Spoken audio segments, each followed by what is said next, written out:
দর্শক আসসালামু আলাইকুম। আমি মোহাম্মদুল আলম নয়ন, পথ শিশু ফাউন্ডেশনের প্রতিষ্ঠাতা সভাপতি।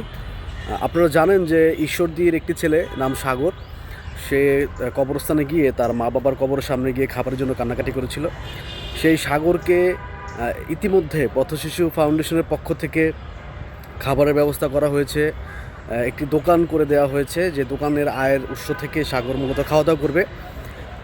তারপর ওকে জামাকাপড় কিনে দেওয়া হয়েছে, ও চিকিৎসার ব্যবস্থা করা হয়েছে।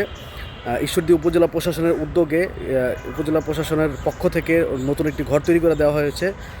আমরা আগামীকাল আসতেছি আবার ঈশ্বরদীতে সাগরের জন্য নতুন ঘরের যে ফার্নিচার, সেই ফার্নিচারগুলো আমরা কিনবো এবং আমরা ওকে একটি কর্মসংস্থানের জন্য একটি অটোরিকশা কিনে দিব। যে অটোরিকশা থেকে যে উপার্জিত অর্থ থাকবে, আয়ের পুরো টাকাটাই সাগর নিজে পাবে। দৈনিক একটি ভাড়া হিসেবে সাগর এই অটোরিকশার টাকাটা তুলবে।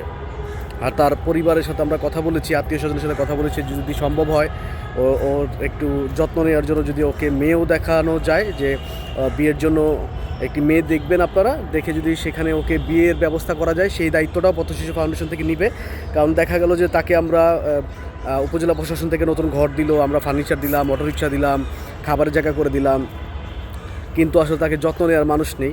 তখন আসলে সেই জিনিসগুলো ধীরে ধীরে আবার পরবর্তীতে বিফলে যাওয়া শুরু করবে। তো আপনারা আমাদের জন্য দোয়া করবেন, পথ শিশু ফাউন্ডেশন এবং ঈশ্বরদী উপজেলা প্রশাসন তাদের জন্য দোয়া করবেন। বিশেষ করে ঈশ্বরদী উপজেলা নির্বাহী কর্মকর্তা মোহাম্মদ মনিরুজ্জামান সাহেব, উনি খুবই ভালো মানুষ, আন্তরিক মানুষ।